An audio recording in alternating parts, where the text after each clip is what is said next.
This is my Microbe research project part 3.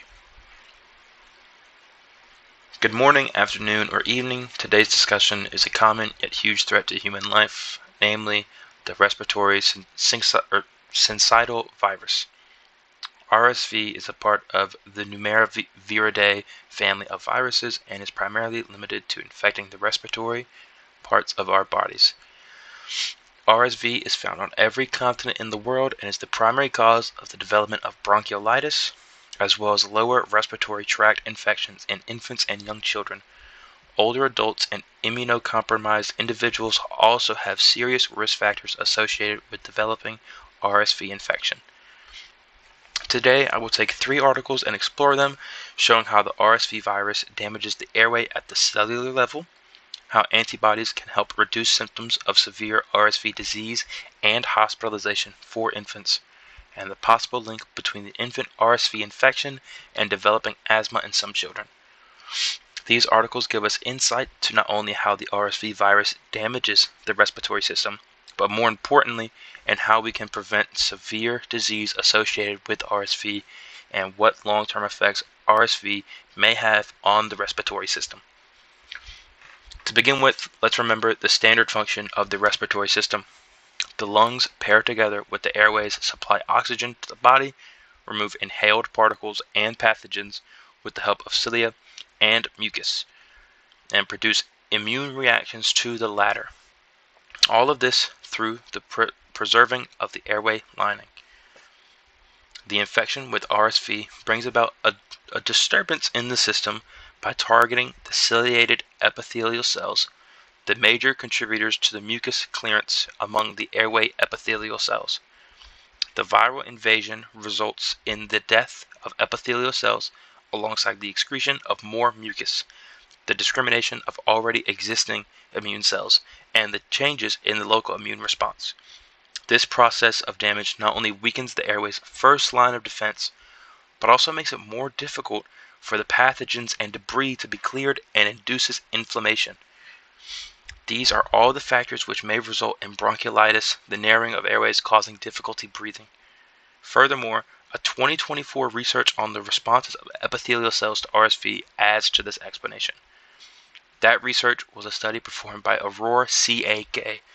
The main purpose of this study was to compare how bronchial epithelial cells respond to RSV infection in subjects with asthma and those without asthma. These comparisons that they were making were focused on one question: how does RSV affect the airway lining at the cellular level? Here are some findings that they found. RSV infection produced a blunted antiviral response in those with asthma compared to those without asthma. Cells infected with RSV infection have increased mucus production in each asthma havers and non-havers. Finally, RSV affected the release of cytokine from the infected cells. These findings help prove why RSV has the symptoms associated with it and why it can lead to further diseases. This quote from the article is a brief explanation of what this means. Overall, our study indicates that the changes in the response to RSV in cultured airway epithelial cells in asthma are mostly observed to the most differentiated cells. RSV slows the immune response of our body, congesting the airways, slowing the release of debris and infected cells, which can then lead to further infection. The next article was focused on the potential prevention of RSV. This study performed by Simon B. Drysdale was testing a monoclonal antibody called nirsevimab. Nirsevimab, according to Dr. Thomas Murray, a pediatric infectious disease specialist at Yale Medicine, was quoted saying, "Once introduced into the body, nirsevimab functions as a form of passive immunity that is ready to bind to the RSV virus and blocks it from the infecting healthy cells, preventing severe disease." The study found that nirsevimab was particularly effective at preventing RSV infection in infants. A total of 8,058 infants were randomly assigned to receive nirsevimab or standard care. 4,037 did get nirsevimab and 4,021 did not.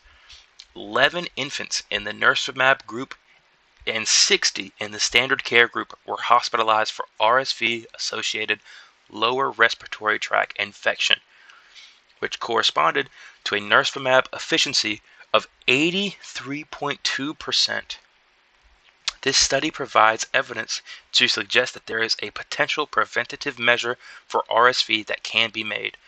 This potential preventative measure would eliminate a very common cause of hospitalization in infants and young children around the world.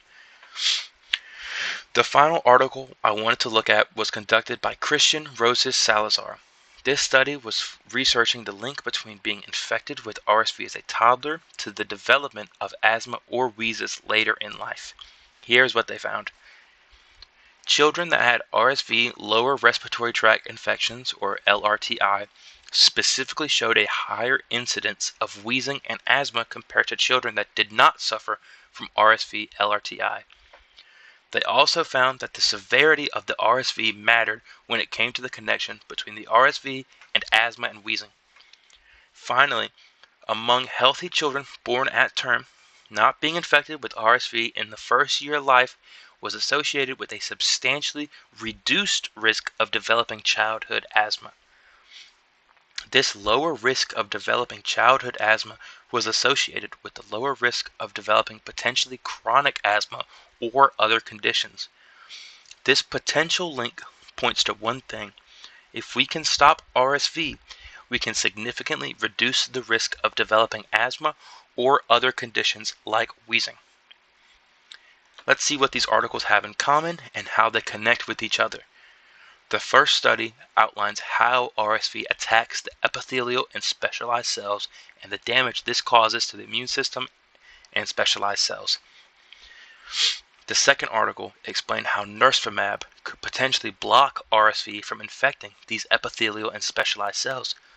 And the final study shows that preventing RSV also prevents the development of asthma and wheezing as aging happens. These studies work together to prove that preventing the infection of RSV is beneficial to the short-term health and long-term health of an individual. To conclude, I focused on respiratory syncytial virus that attacks the respiratory system of a person. Studies have found that RSV attacks on epithelial cells and specialized cells of a person.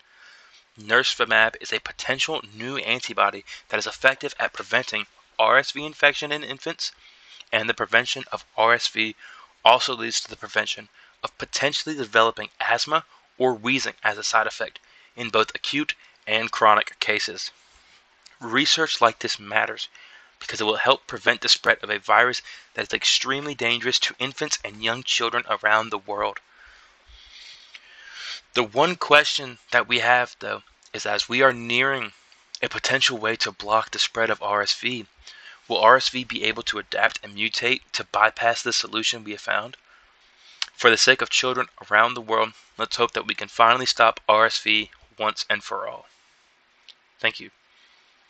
And here are my sources at the bottom.